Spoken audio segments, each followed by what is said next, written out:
And now it's time to welcome to the show, Bryce Carter. How you doing, my friend? Hey, I'm doing really good. Good to talk to you, sir. It's great to talk to you. And I want to get your thoughts on the news that we got earlier today that Josh Simmons has officially been placed on IR. He's going to be missing this game and the foreseeable future, probably the rest of the season. And it seems like the Chiefs are going to be out 3 starting offensive linemen with Simmons, Smith, and Taylor. How do the Chiefs go about game planning and scheming for a pass rush of the Houston Texans that features 2 of the very best edge rushers in the NFL? Oh, man, this is probably the worst time to have this type of issue, right?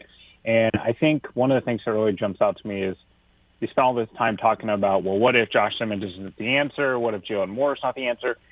Like, probably the only good move that the Chiefs made during free agency this past year was bringing in Jalen Moore. And that contract has already been valuable to them for everything that's gone on with Josh Simmons and now with Juwan Taylor down. But to lose both guys, there's not many teams in the league that I feel are very well equipped to handle having both tackles injured at the same time.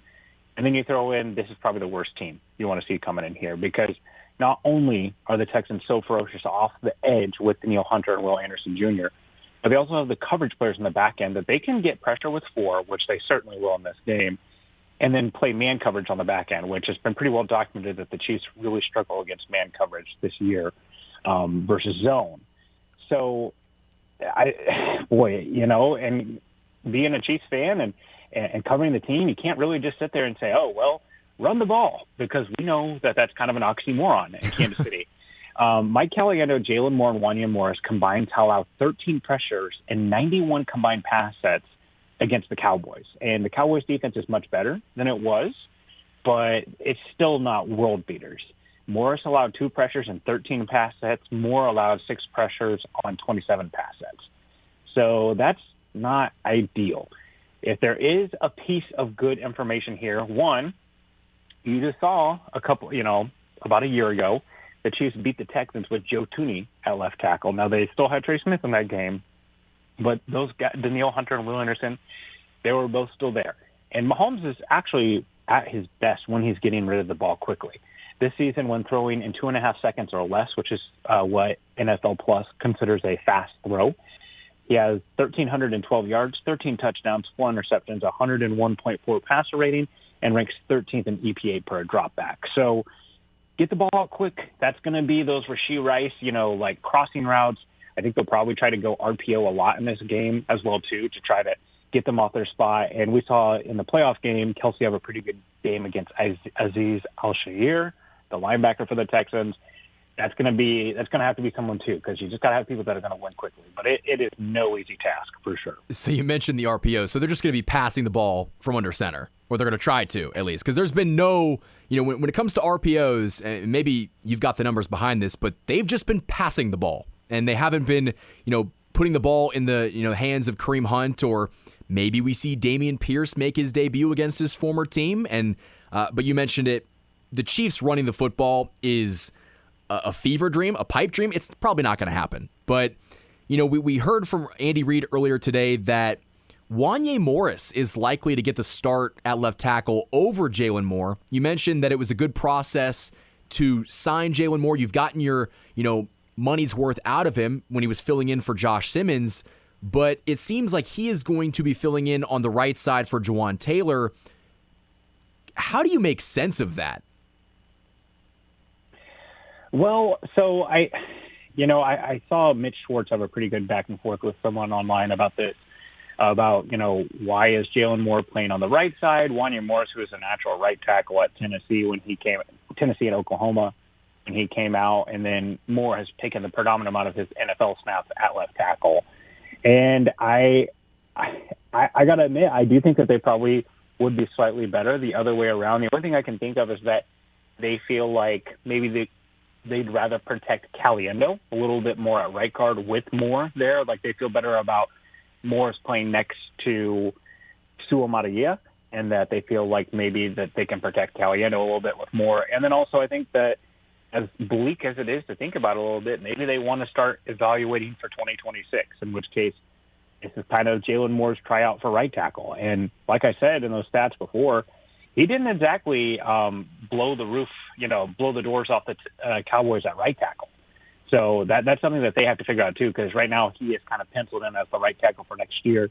You can just pretty much assume that the Chiefs are cutting Juwan Taylor day one of the league year next year and post-June wanting him for his contract. So, I think that's probably what they're going for. I don't necessarily love it. And let's be real, like we've all seen the Kingdom documentary where Patrick Mahomes made it very known that he was very tired of dealing with Wanya Morris at left tackle. So we will just have to see. By the way, you were talking about, the RPOs and how much. So the Chiefs run the third most amount of RPOs in the league at 112. They lead the league in pass attempts, 94 pass attempts from RPOs. The next closest team is the Washington Commanders at 67. The Chiefs, again, they are third in the league in amount of RPOs run. They rank, let's see here, about 23rd in run RPO. So, yes, RPOs are just POs, pass offense. Right. And we wonder why they aren't executing on offense all the time. But, as of right now, the Chiefs sit at 6-6, going into a must-win game on Sunday against the Texans. When you look at the body of work the Chiefs have shown us this season, do you think that this is a team that is capable of winning 5 games to get to the playoffs? Boy, if we had closed our eyes and never seen anything before the year 2025, I think the answer is a remarkable no, right? Like just a steadfast, this team cannot win 5 games in a row. They are exactly who they have shown us.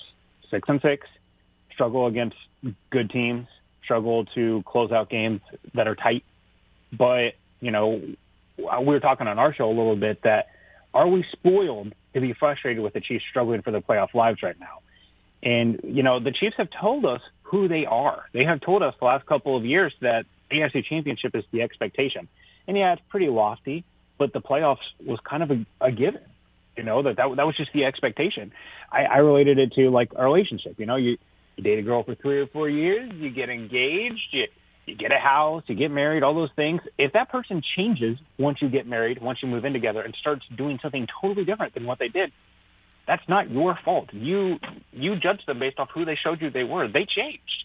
And the Chiefs have changed. Like so much of what they have been the last couple of years, this team that's so clutch in those big moments, making the plays when they matter most, winning on the margins. They've just completely stopped doing that this year. And whether it be because of penalties or, something that I brought up today is that the Chiefs defense has just been remarkably bad on 3rd and long, which is basically 7 yards or greater, which is, an area that Steve Spagnuolo succeeded at. They're not getting those this year. So, I mean, the only thing that you have is just like, I believe in Patrick Mahomes. I believe in the Chiefs. And I think one other piece of this is that the Chiefs have really struggled this year on the road. They're 1-5 on the road. All their games that are must win here are going to be at home, and they do have some advantages. The Texans games will be tough, but then they get the Chargers on a short week. Justin Herbert had hand surgery because the Chargers play on Monday night against the Eagles. Then they'll be coming to Arrowhead, a noon game outside in December, for a West Coast team. Then they get the Broncos on a short week on Christmas. That's one of the most strong advantages in the NFL, short week at home. Obviously, the Chiefs just fell victim to that, playing on a short week on the road. And then, they just got to go beat a couple of teams that are probably making vacation plans in the Titans and the Raiders. So do I think it's likely? No. But is it possible? Surely. What do you think the Chiefs need to change? I mean, you mentioned the Chiefs defense efficiency on getting off the field. The numbers aren't great. I almost feel like the Chiefs have made a bet that they have to lay in, and you can't really change much personnel-wise. You're stuck with the guys you have, and you mentioned you can believe in Patrick Mahomes and Andy Reid, and historically that has been a very safe bet, and they have found a way to, not even really scratch and claw. They just make the playoffs. That's never been a question. But this year, with it being a question and so many of those issues that, the Chiefs are not strangers to committing penalties. This has been something that they've been doing for years, but they always find a way to clean it up. What is your level of optimism that they can clean up not all of those things, but even some of them to at least get their act together a little bit? Yeah, I really think one of the biggest things, and probably the place that you have to start, is that the pressure rate that the defense is generating, it's just killing them. They are pretty much towards the bottom of the league in every pressure metric you can find, every sack rate, and they're frequently bringing pressure to try to accommodate that. And if they're not going to, and that's been one of the big things that's really turned around this year is that in the past, Steve Spagnuolo's blitzes were really effective, and it seems now that teams kind of know where that pressure is coming from a little bit more. They know how to accommodate for it. Dak Prescott carved them up against the blitz. Bo Nix did pretty good against them with the blitz as well, too. So if that's the case, I think that they need to start looking at ways, especially with the personnel that they have. The Chiefs have historically been one of the teams that stumped in games the least along the defensive line. I think that they need to, under Steve Spagnuolo, they need to try to create pressure in other ways, whether that be causing chaos as far as, bringing blitzers and stunters off the edge, through the gaps, those type of things. That's got to be one of the things. And, I think that they got to look at what they're doing in the slot. I thought, Chris Roland-Wallace was providing a pretty nice option on the defense in the slot. Well, he goes out and then it's back to Shamari Connor getting matched up on CeeDee Lamb. And the Cowboys are kind of a unique thing because they kind of have the monsters at wide receiver who are both just really talented. And there's not a lot of teams that can really throw that combo at you with the size and the route running and their ability to run inside and out. But, do they think about giving Noah Williams more snaps on the outside and putting McDuffie in the slot? It seems like they feel like McDuffie is their most valuable piece on the outside. And, he had a terrible game against the Cowboys. But who didn't? The back of his football guard says he's a much better player than that. So I think it starts there, like that you just got to try to utilize these guys a little bit differently than you are right now. And offensively, that's even harder. I'm actually writing an article right now for Arrowhead Addict talking about who's to blame for this. Is it the defense or is it the offense? And if you look at the offense, pretty much every metric will tell you this is one of the best offenses in the NFL. It's really hard to pinpoint, and it really, even in the Cowboys game, the only thing that really stopped them were penalties. That's the one thing that you brought up, the penalties. They've got to get better at not getting penalized as much, because this offense, while highly efficient, highly effective, it still is not nearly as explosive. Although I will say they still rank towards the top of the league in explosive runs and explosive pass plays. They cannot overcome 3rd and 17 anymore. It's not something that they've been very good at, and they're going to have to stay on track that way. So limiting the penalties, trying to make the best out of the personnel that they can. But realistically, these issues, especially on defense, whether it be the linebackers in coverage, slot corners, the pass rush, those things are personnel things more than anything. Price Carter from Arrowhead Addict is our guest. I want to ask you about this upcoming matchup against the Texans, because we talked about the pass rush of the Texans against this Chiefs banged-up offensive line. But when you look at this game and begin to preview it, is there an aspect of this game, an element that isn't going to go talked about all that much, but could silently be a reason why the Chiefs either win or lose this game? Well, I think you start to look at, and this feels like it's been a consistent theme this year. We talk about teams whose offensive lines might not be that strong, but the Chiefs just aren't that poised to take advantage of it. The Texans' offensive line, they've continually been looking for combinations to work, and they notably traded away one of their best offensive linemen this year, and Laramie Tunsil, and they've been trying to make it work. This offense hasn't been very good for the Texans, but the Chiefs aren't in a position to take advantage of that. And we just talked about how the CeeDee Lamb and George Pickens combo is really special for the Cowboys. I don't think that the Texans are capable of running that out, but Jaden Higgins, the wide receiver from Iowa State, he's I almost said a freshman. He's a rookie this year. He's starting to come on a little bit, and Nico Collins is that type of guy. I think there's a chance that the Texans look at what the Cowboys did to them and slanting them to death and just winning and with their body types, and they can replicate that with Higgins and with Collins. And I don't think C.J. Stroud's playing at the same level that he was his rookie year or level that Dak Prescott is this year. But I do worry about the corners, again, on those bigger bodies. And, Woody Marks didn't practice today. He's their rookie running back. He's definitely their best running back, but he has come on a little bit in the pass game. So I would look for him against the Chiefs linebackers. Teams are always looking to isolate the Chiefs linebackers in coverage. So I do think that, do we see a big screenplay or a wheel route or a Texas route or something like that break off for Woody Marks? Because that's probably their best path at explosive plays. And then on offense, it's the man coverage thing. I just keep coming back to that the Chiefs have just really struggled in man coverage. And the Texans this year, I think probably one of the things that makes them such a unique defense is they really can kind of like change their arsenal to match what they're doing. So the Texans, while having one of the best cover corners in the NFL and Derek Stingley and having a great secondary with a ton of depth, they actually are like middle of the pack in man coverage rates and zone coverage rates. Like they don't run a ton of either, which tells you that they're coming into Kansas City this week and planning on running a lot of man coverage because that's just how it goes. And that, they know that the Chiefs are going to struggle with that. So the Chiefs, they're going to have to find answers against man coverage, and it needs to be something else besides mesh because that's basically what they just run over and over again against man coverage. So it'd be great to see some like dagger or sail concepts.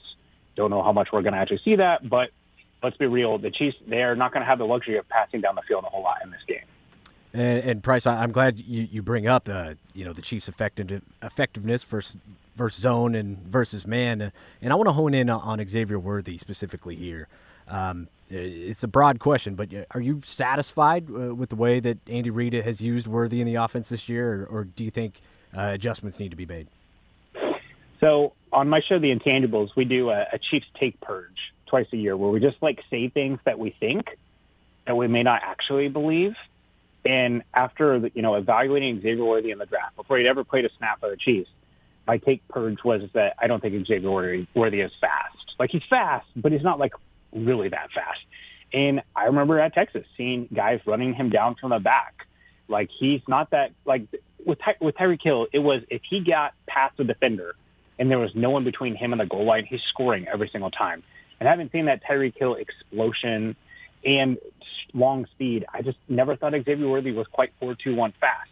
Now I will say, I thought he was a real route runner, and I've always said like I think the best path for him is more Jamison Williams than it is Tyreek Hill as far as a player and how he wins. And they're similar in body type. Williams has got a little bit more fat on the bone than Worthy, but it's tough. I being the draft person that I am, like I have a lot more tampered expectations for people.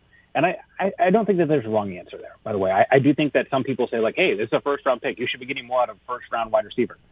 I will say, like, right now, I think he is not failing expectations, but I wouldn't say exceeding them. I'd say, like, it's just a meet. I would like to see him continue to grow more as a route runner to be used over the middle of the field. And, yeah, I totally agree with what you're saying as far as how is Andy Reid using him. I think that where they have to start using him is as a true wide receiver. On quick outs and ins and digs over the middle of the field. I get why they don't want to do that with him because of his stature. But that is where he is best. His suddenness in and out of breaks. He's got great route tree ability. And I will say his spatial awareness is not the best. Like he has struggled at the sideline sometimes. He has struggled to necessarily sit in zone sometimes. But come back to the football? Yes, getting back to the football. But Tyquan Thornton is the Chiefs' best like downfield wide receiver. And that has shown very quickly in Kansas City that he was, and I'm just constantly wishing that they would get him down the field more. And I feel like I think in a perfect world, Rashee Rice is your power slot. He is the guy that you're creating stuff for. Xavier Worthy is a little bit of gadget, a little bit in the middle, just like Jamison Williams, by the way. He does some of those gadgety things too. And then Tyquan Thornton's your down the field guy. And then if you want to move the sticks guy, it's Kelsey and Hollywood Brown. But I mean, I'm not totally convinced that most of Tyquan Thornton's role shouldn't be going to Hollywood, or most of Hollywood Brown's role shouldn't be going to Tyquan Thornton at this point. Because while Tyquan Thornton doesn't have near the route tree that Hollywood Brown does, you'll watch the tape. The dude's always open. He's always open. And he has that kind of MVS ability that, like, he can high point a ball. He's one of the bigger guys, and he's one of the few guys that can beat man coverage because of his size, because of his release package, and because of the long speed. And that feels like the Chiefs' best path. And sometimes I almost think the Chiefs' offense is worse when it has more toys. Like Andy Reid, he wants to get everything out. He wants to try it. Like, here we go. Here's pistol package that we're going to get the ball to Jared Wiley, the guy who's been a healthy scratch all year. And honestly, it might have been the worst thing imaginable that actually worked for the Chiefs, because now what have we done? On fourth down, too, by the way. Yeah. We've given him more toys, but these are my Hollywood Brown plays. We got to get Noah Gray going. Here we go. Okay, let's try to get Brashard Smith going. Like sometimes in 2023, when things were bleak here in Kansas City and the Chiefs ruined Christmas, they went with a holy trinity that was Pacheco, Kelsey, and Rice. And that was the entire offense. and then a great defense. That defense is not walking through that door this year. I get that. But it really feels like the offense at this point should be Rice, Kelsey, a little bit of running game with Pacheco and Hunt, and then maybe just a few plays here and there for the other guys. And right now it feels like they're kind of trying to move the ball around the offense too much. Well, that's been a criticism of Andy Reid for years now, is that he gets too cute, whether it's in the red zone or the play calling. But, I want to ask you, because this was a topic that kind of got thrown around a little bit last week, and it ties in with Xavier Worthy and maybe not living up to those first-round expectations. Would you be upset if the Chiefs drafted a wide receiver in round one? I mean, given your, draft analyst background and doing all that work for Arrowhead Addict, you would probably be the most versed person to answer this question. Yeah, this isn't a popular answer, but I'm team draft good players. That's always what I'm a huge fan of. And I do think you want the leverage for Rashee Rice, because I think if you were to pull Rice's last 16 games and kind of forget about the stuff off the field for a little bit, there's a reason for him to say that, hey, you should be a top 10, top 15 paid wide receiver in the NFL. But is what he's putting on the field and off the field worth that type of money? Well, they've got Xavier Worthy, and keep in mind, you have no Juju Smith-Schuster, no Tyquan Thornton, no Hollywood Brown next year under contract, and right now Jalen Williams is an idea more than he is a player. I will say I liked Jalen Williams coming out. I thought that he did a lot of Rashee Rice-esque type of things, and I was actually confident about Jalen Williams coming out of camp the times that I had went and watched, that maybe he could be Rashee Rice while Rashee Rice was out. He got hurt. That delayed his development, and now he's just getting a true redshirt year. No, to answer your question, no, I wouldn't be upset. It just needs to be the right type of guy. So Casey Concepcion, it's not just because of his name. He's a gadgety speed guy, a punt return guy, just super explosive. He's out of Texas A&M. If the Chiefs are taking Casey Concepcion at pick 20 or 22, I'm going to lose it, because that is McCole Hardman. That is Tyreek Hill. That is Xavier Worthy. That's their type of guy. Now, there's some other guys in the draft, like a Denzel Boston, the big 6'3" wide receiver out of Washington, or a Carnell Tate, some guys like that. And I think Carnell Tate will probably go pretty quickly in this draft, just lineage of Ohio State wide receivers and what he's put on tape this year. I think it just kind of depends on the guy. Like Dane Brugler from The Athletic released his very first mock draft for 2026. And he had the Chiefs taking Kenyon Sadiq, the tight end out of Oregon. And I actually, there's a lot of people who had some pushback for that. The one reason why I like that is Sadiq, while he is kind of like a Kyle Pitt type of hybrid as far as how athletic he is and how much burst he has and how he can win against man coverage, he also blocks his butt off in the run game. And the Ducks really know how to run the ball. And that's a frustration I have. It's like the Chiefs, they get these tight ends on the field to block, and they don't have any good blocking tight ends. Like Noah Gray's not really a great blocker. Travis Kelce's not a super great run blocker. And then Robert Tonyan is keeping basically Jared Wiley inactive because he's not a good run blocker. So I'm team take the best player available. I think that's what matters. It's going to be really easy, especially in this class, because of some of the players that are available, like Cassius Howell, who has Kansas City ties, Texas A&M guy. He's a speedy, bendy edge rusher. David Bailey from Texas Tech. Maybe Patrick Mahomes gets that NIL connection to Kansas City. I just wrote up a mock draft for Arrowhead Addict where I brought David Bailey to Kansas City at pick 14.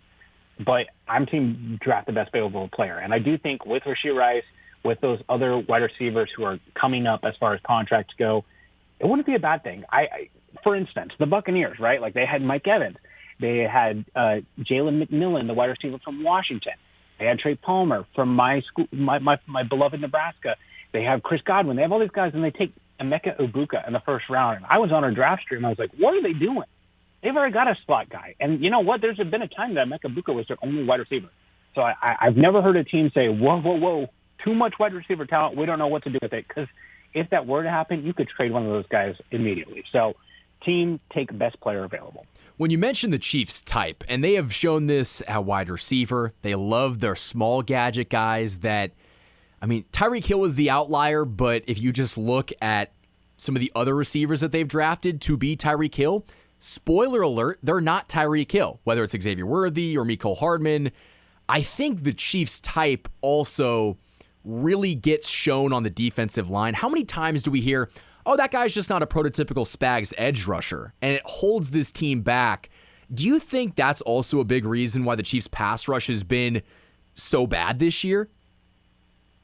Yeah, I certainly do. And you know, I think the part of the reason why the Chiefs pass rush is bad is because of some of the players that they have, too. I mean, part of it is a little bit of a hubris of like, well, we can make these guys work. You know, the Mike Dana brought back on a reasonable extension. Charles Omenihu is sitting out there for a month looking for a free agent deal. He's brought back. He's not really produced.